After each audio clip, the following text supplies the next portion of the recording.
기도하겠습니다. 살아계신 아버지 하나님, 감사합니다.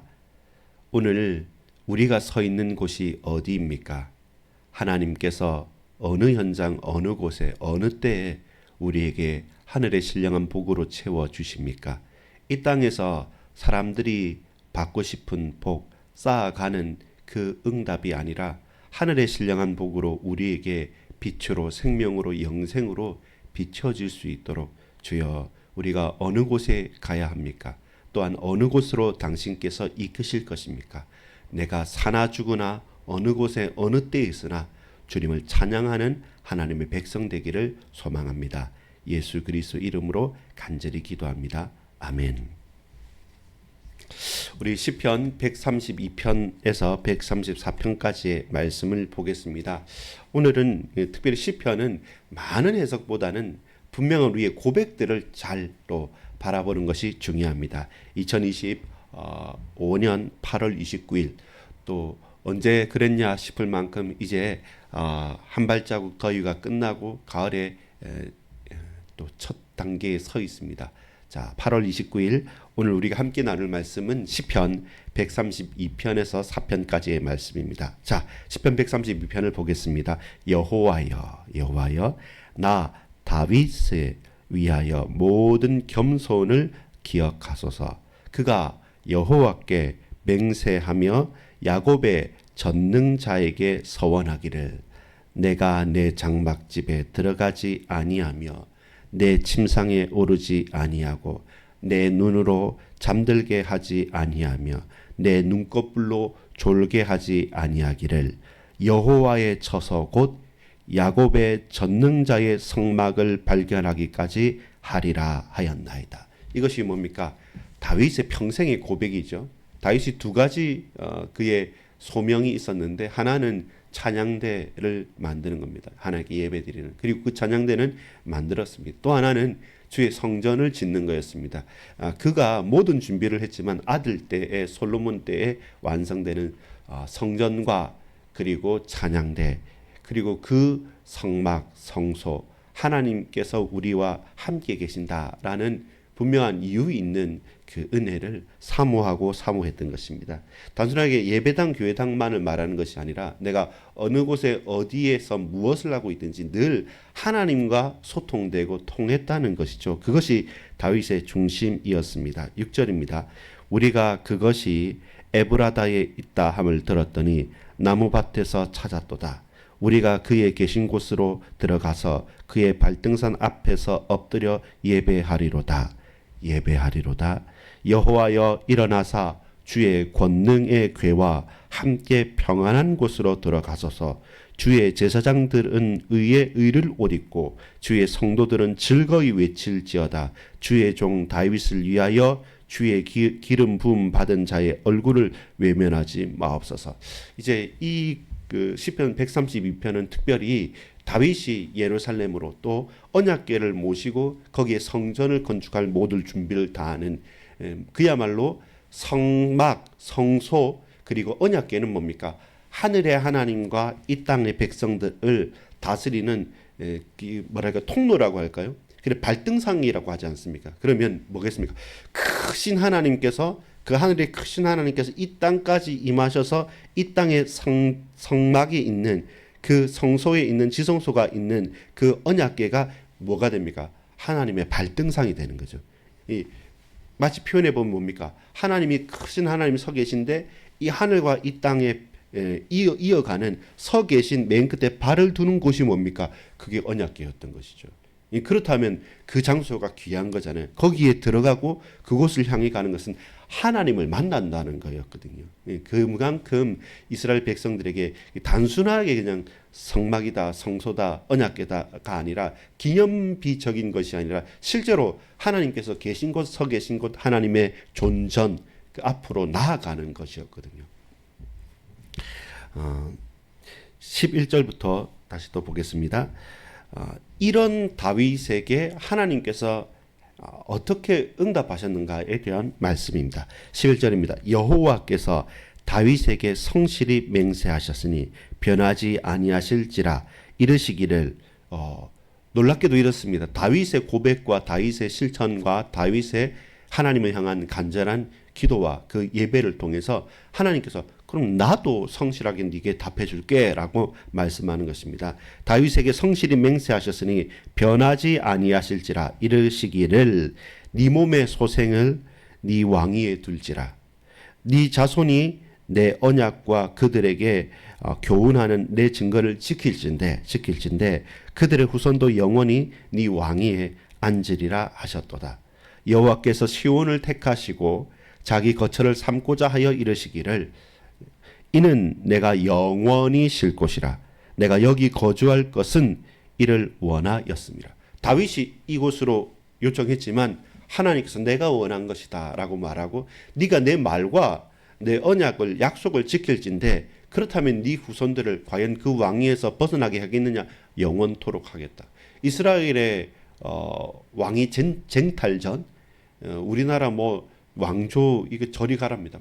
쿠데타와 수많은 환란과 그 고통들 그것이 그 자체가 이스라엘 백성들에게는 놀라운 그리고 감당하기 힘든 어려움이었습니다. 북이스라엘 역사를 보면 그렇거든요. 근데 남유다의 입장에서는 그 통칭하는 이스라엘의 입장에서는 다윗 이후로 다윗에게는 영원한 왕위가 거기서 나오게 되는 것이죠. 그것 또한 하나님의 약속이었죠. 15절입니다. 내가 이 성에 식료품을 풍족히 복을 주고 떡으로 그 빈민을 만족하게 하리로다.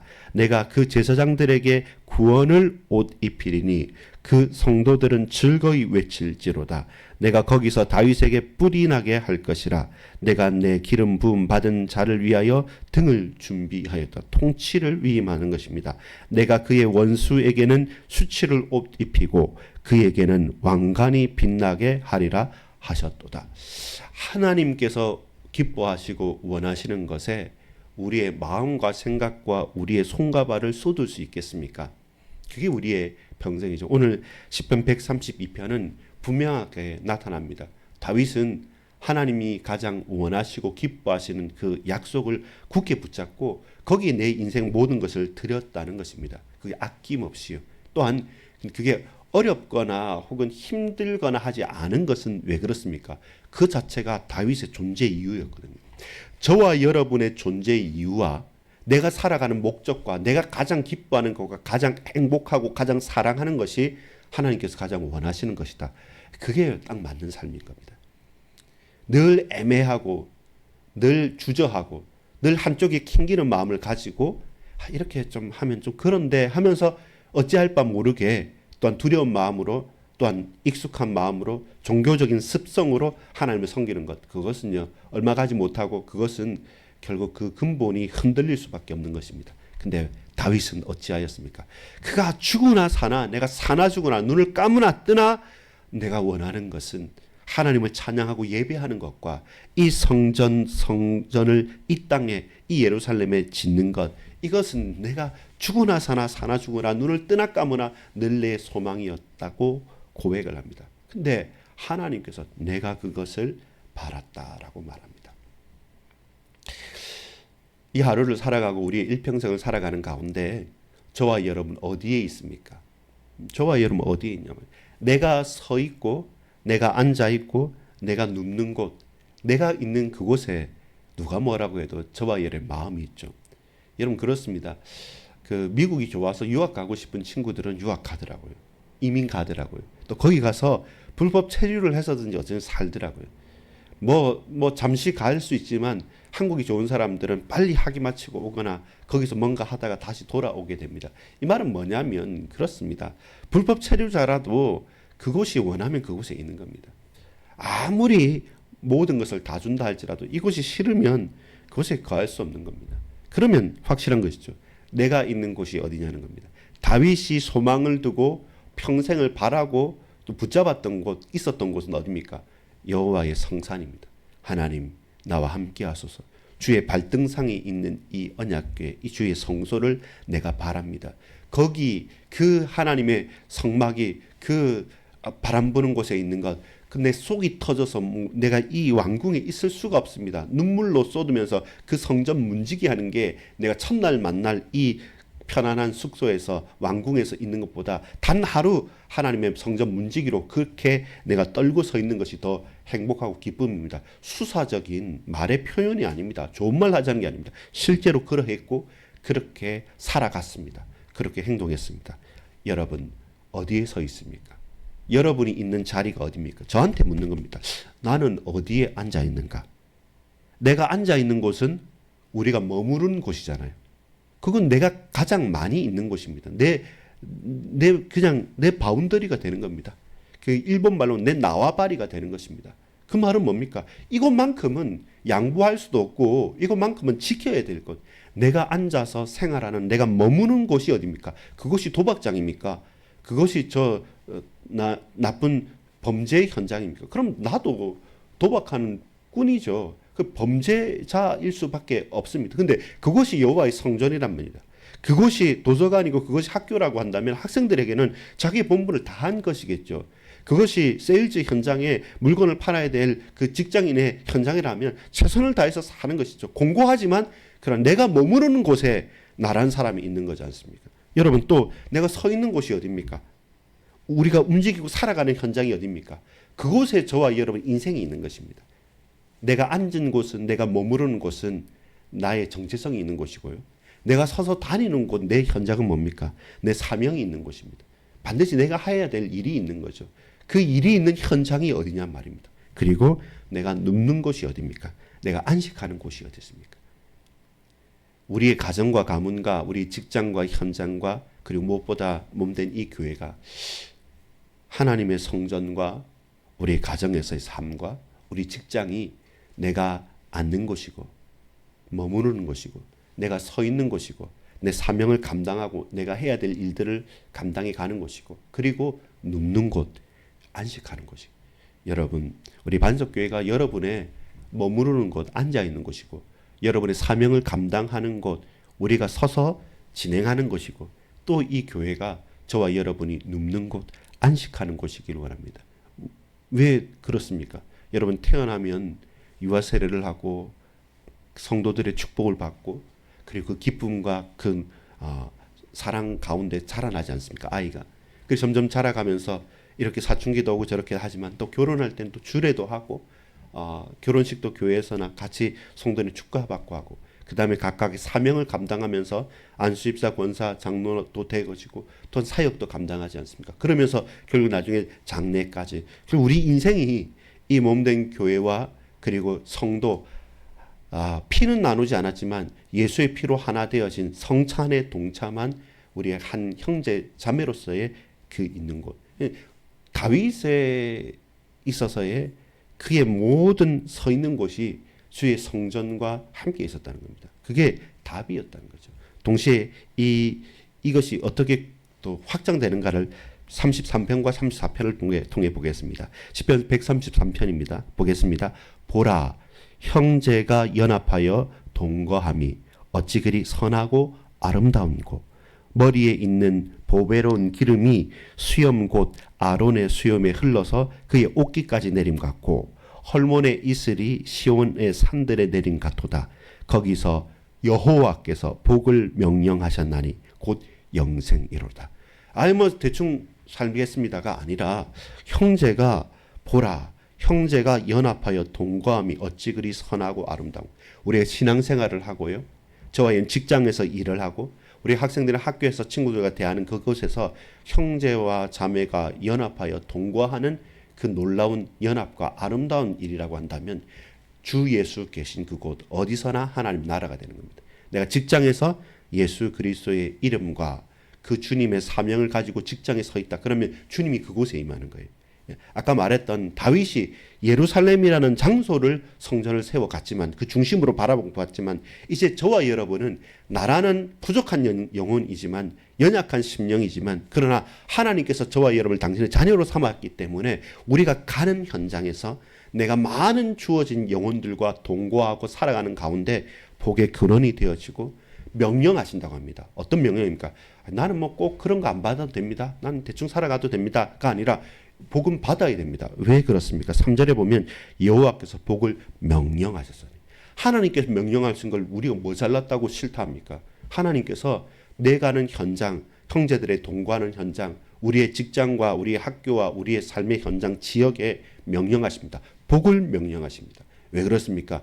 하나님께서 복의 근원이 되시기 때문에 하나님께서 나와 함께 하시고 하나님께서 그곳에 임재하시면 그곳은 복의 현장이 되는 겁니다. 근데 그 복은 세상 사람들이 말하는 잘 먹고 잘 사는 복이 아니라 영생입니다. 3절입니다. 헐몬의 이슬이 시온 산들에 내린 같도다. 거기서 여호와께서 복을 명령하셨나니 곧 영생이로다. 영생, 구원이 복인 겁니다. 부자 되는 게 복이 아니라, 잘 먹고 잘 사는 게 복이 아니라, 죽지 않고 하나님의 백성으로 우리가 영원히 사는 걸, 참된 구원을 받고 이 땅에서 구원받은 자로서, 생명 얻은 자로서, 예수 그리스도로 거듭난 자로서 사는 것, 그것이 하나님께서 명령하신 복입니다. 다 가졌어도 이 영생의 복이 없으면 우리는 다 망한 것입니다. 다 잃었어도 오직 영생의 복, 하나님께서 함께 하시는 임마누엘의 축복을 누리면 예수로 우리는 승리한 것입니다. 이것이 뭡니까? 가장 아름다운 것입니다. 또 가장 거룩한 것입니다. 뭐라고 말합니까? 2절에 머리에 있는 보배로운 기름이 수염 곧 아론의 수염에 흘러서 그의 옷깃까지 내린 같이, 하나님께서 우리에게 기름 부어 주시는데, 우리에게 은혜 베풀어 주시는데, 그 성령의 충만한 은혜 베푸심이 마치 제사장, 거룩한 제사장에게 기름 부어서 수염에서 내리는 것처럼 우리에게 하나님께서 역사하시는 그것이 그 제사장이 받는 기름 부음 같은 가장 거룩한 것입니다. 여러분, 열심히 일하기 위해서, 공부하기 위해서, 또 현장에서 전도하거나 예배하기 위해서 하나님께 은혜를 구할 때 그것이 가장 거룩한 기름 부으심이 되는 것입니다. 결론을 맺겠습니다. 시편 134편입니다. 여호와를 송축하라는 말씀입니다. 자, 1절입니다. 보라, 밤에 여호와의 성전에 서 있는 여호와의 모든 종들아, 여호와를 송축하라. 성소를 향하여 너희 손을 들고 여호와를 송축하라. 천지를 지으신 여호와께서 시온에서 네게 복을 주실지어다. 아멘. 자, 여러분, 어떤 장면이란 이겁니다. 보라, 밤에 여호와의 성전에 서 있는 여호와의 모든 종들아, 여호와를 송축하라. 밤낮 성전에 불을 끄지 않는 것은 누굽니까? 제사장과 레위 지파, 레위 사람들입니다. 그들이 왜 밤에 불을 끄지 않고 지키면서 하나님께 예배드리고 있습니까? 순례자들, 예루살렘으로 몰려왔던 절기를 맞아서 몰려왔던 순례자들이 큰 먼 곳에서 와서 성전에서 예배하고 서 있고, 그러면 그 밤낮이 따로 있겠습니까? 와서 있다가 정기적인 예배 시간은 있지만 이제는 그들이 다시 또 가야 됩니다. 그러나 그들이 갈 때도 그 불꽃을, 그리고 그 예배를 끄지 않고 지키는 자들, 그리고 그 순례를 마치고 다시금 돌아가야 될 자들을 그 성전에서 찬양하는 제사장과 레위 지파들, 그 장엄한 노래입니다. 결국 무엇입니까? 시작이 나는 어디에 있는가라는 것으로 시작했다면 우리의 삶을 진행은 뭡니까? 딴 거 아닙니다. 하나님과 동행하는 것입니다. 주의 복을 받고 살아가는 것입니다. 내 현장, 누구를 만나든 무엇을 하든 주의 복, 영생의 축복을 내가 누리고 그 영생의 축복을 증거하는 것이 우리의 사명이고요, 우리가 살아가는 삶의 이유가 되겠죠. 결론은 뭡니까? 찬양하는 것입니다. 성전에서, 성소에서 찬양하는 제사장과 레위 지파는 그 등불을 끄지 않고 계속 하나님을 바라고 소망해야 되고, 또한 이 이스라엘 나라와의 백성들과 순례자들을 위해서 밤낮 쉬지 않고 기도해야 될 것이 주의 종들과 목회자들의 그 사명이라고 한다면, 많은 순례자들 오가는 그들은 늘 그들의 기도 속에서 힘을 얻으면서 결국 뭡니까? 함께 여호와를 송축하는 것입니다. 왜 그렇습니까? 따로 있는 것이 아닙니다. 제사장만 따로 있는 것도 아니고 레위 지파만 따로 있는 것도 아니고 누구만 대단한 사람만 따로 있는 것도 아니라 저와 여러분이 내 삶에서 결론적으로 찬양하며 찬송하며 살면 3절에 뭡니까? 134편 3절입니다. 천지를 지으신 여호와께서 시온에서 네게 복을 주실지라. 여기서 여러분 똑같은 단어입니다. 2절에 성소를 향하여 너희 손을 들고 여호와를 송축하라, 바라크하라, 찬송하라 라는 게 또 똑같은 단어로 천지를 지으신 여호와께서 시온에서 내게 바라크, 복을 주실 것이다. 찬양이란 단어과 복을 주신다는 복의 단어가 같은 단어입니다. 놀랍지 않습니까? 하나님께 찬양하는데 하나님께서 우리에게 찬양을 하는 겁니다. 하나님께 복을 달라고 하는데 하나님께서 우리에게 복을 내리시는 겁니다. 우리는 하나님을 향한 찬양이요, 하나님께서는 우리를 향한 복입니다. 그 단어가 바라크랍니다. 놀랍지 않습니까? 이것은 단순하게 잘 먹고 잘 사는 복이라는 단어와 찬양이 같겠습니까? 다르죠. 영생, 영원히 찬양합니다. 영생, 영원히 살겠습니다. 뭐하고요? 찬양하며 살겠습니다. 그러니까 그게 영원한 복이 되는 것이지 않겠습니까? 여러분, 오늘 찬양하십시다. 왜? 복의 근원 되신 하나님께서 하늘의 신령한 복으로 우리에게 복 주셨기 때문에, 복을 명령하셨기 때문에, 그 복은 곧 영생이기 때문에, 우리가 영원히 살면서 많이 먹고 살겠습니까? 잘 살겠습니까? 아니, 영원히 살면서 우리가 할 수 있는 딱 한 가지는 하나님을 찬양하는 것입니다. 예배하는 것입니다. 주님을 높이는 것입니다. 그것이 찬양입니다. 찬양하면 할수록 우리에게 더 큰 뭡니까? 복이 다가오는 것이죠. 하나님께 복받은 저와 여러분은 우리가 열심히 최선을 다해 성실하게 우리 인생 전체로 하나님을 찬양합시다. 하나님을 찬양하는 자들은 하나님께서 복을 주시지, 하나님을 찬양하는 자들은 하나님께서 예비되어진 은혜를 내려주시지, 과연 무엇을 하겠습니까? 우리는 찬양하면서 주님의 복을 바라며 소망하며 사는 날들, 그 은혜 있는 심령 되어지기를 소망합니다. 기도하겠습니다. 아버지 하나님, 내가 어디에 서 있습니까? 어디에 앉아 머무르고 있습니까? 어디를 왕래하며 달려가며 내 사명을 감당합니까? 이제 내가 누우며 안식할 곳이 어디입니까? 주의 성전과 그의 성소를 바랬던 다윗처럼 오늘 주님을 바라고 주 안에서 머물고 행하며 그리고 누우며 안식하며 사명을 감당하며 우리의 모든 인생을 드리기를 소망합니다. 주여, 내가 할 수 있는 건, 내가 붙잡아야 될 것은 뭡니까? 하나님을 찬양하는 것입니다. 하나님의 명령하신 복을 확인하는 것입니다. 주님, 이 영생의 축복을 누리고 증거하는 참 생명 전하는, 복음 전하는 전도자요 선교사로 살게 하옵소서. 하나님의 복은 우리의 찬양임을 믿습니다. 주의 복을 받았기에 우리는 찬양하고, 우리의 찬양을 받으신 주님께서 하늘의 신령한 복으로, 세상이 알 수 없는 영원한 축복으로 우리에게 복 주셨음을 믿습니다. 주여, 은혜를 베풀어 주옵소서. 구주 예수 그리스도 이름으로 간절히 기도 올리옵나이다. 아멘.